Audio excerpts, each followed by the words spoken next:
This is your Barbados Today Morning News Update for Friday, April 26, 2019. Thanks for joining us. I'm Carol Williams. The St. Joseph Hospital, which has been abandoned for more than 2 decades, could soon be back in operation. Word has emerged that the government is in talks with the Cavell campus of the University of the West Indies about utilizing the Ashton Hall St. Peter facility. The revelation was made yesterday by UWI Vice-Chancellor Professor Sir Hilary Beckles as he spoke of plans to incorporate Trinidad's Coover Hospital with UWI St. Augustine's medical faculty. The Coover project is a pioneering project. It's the first of its kind where a government working with its university integrate their strategies to make a public asset available to a university on a shared and partnership basis for mutual development. This is quite revolutionary. We have asked all of the other countries to consider a similar strategy. And I can share with you that the government of Barbados at the moment is considering, and I know favorably, that there will be a hospital facility that has been underdeveloped and underused.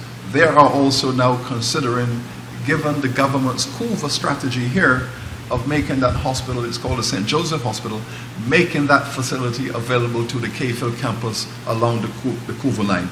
So all of this is reflecting a new way in which the university and the governments are working in a deeper partnership for mutual development. Turning his attention to the state of Caribbean economies, Sir Hilary issued a dire prediction if the situation isn't brought under control within 10 years.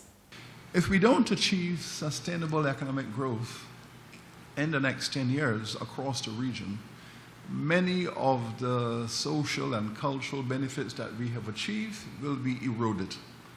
And the erosion will also be felt within our university.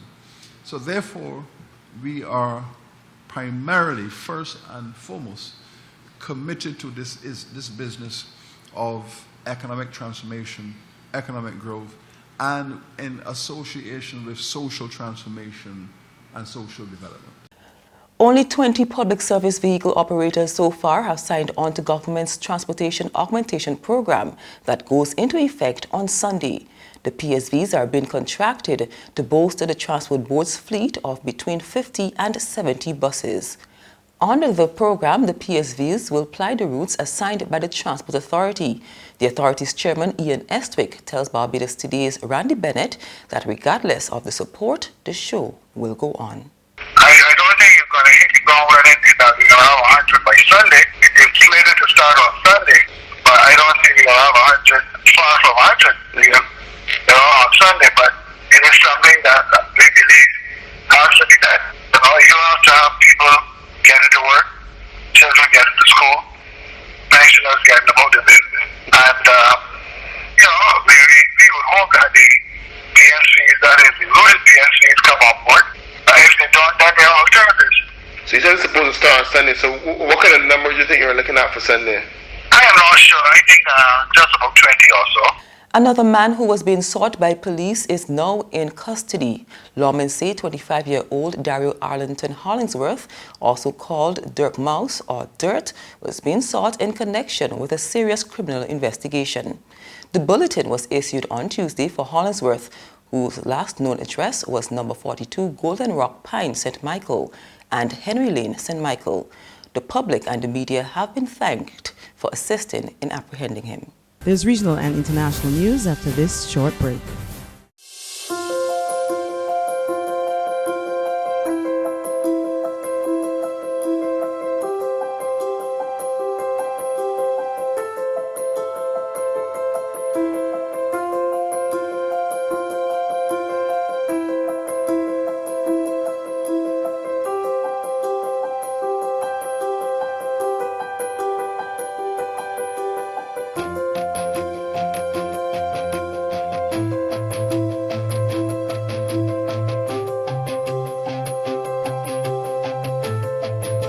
Barbados Today, news you can trust. In the region, a search and rescue operation continues after a Venezuelan vessel capsized on its way to Trinidad. Almost a dozen of the suspected 35 illegal immigrants are said to have been rescued by Venezuelan authorities, but there are fears about the fate of many more. We get the details from CNC3 News.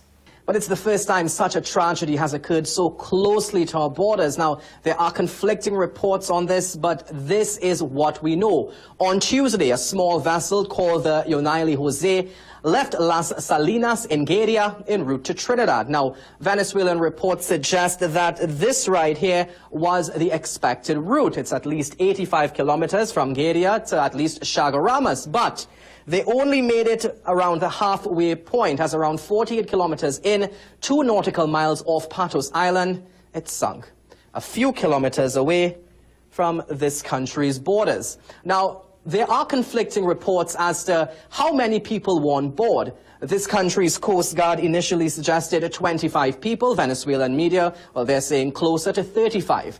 According to Venezuelan reports, the boat left with no official passenger list. But these are some of the names we've received, and as you can see, mostly women. And finally, French President Emmanuel Macron yesterday promised significant tax cuts, but also a return to public order as he revealed his long-awaited response to nearly half a year of street protests. The 41-year-old swept to power in 2017 on hopes he would be a youthful breath of fresh air. But over the past 6 months, the momentum has been knocked out of his presidency following the emergence of anti-government Yellow Vest movement, which has held weekly protests against social inequality. He was really at pains to stress that he does not believe that he has to start from scratch.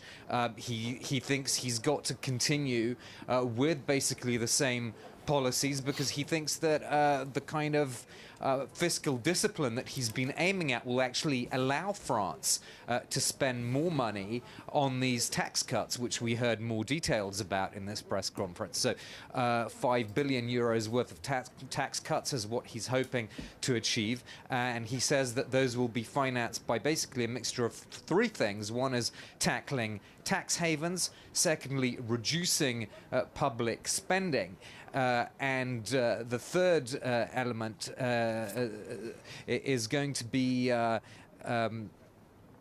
essentially looking at ways to get people to work more, and this is one of the most controversial areas, and he was a little bit fuzzy, I have to say, about that working more, because you've got to remember the 35-hour working week has already been made more flexible. And that's news, but for the very latest, visit our website at www.barbadostoday.bb.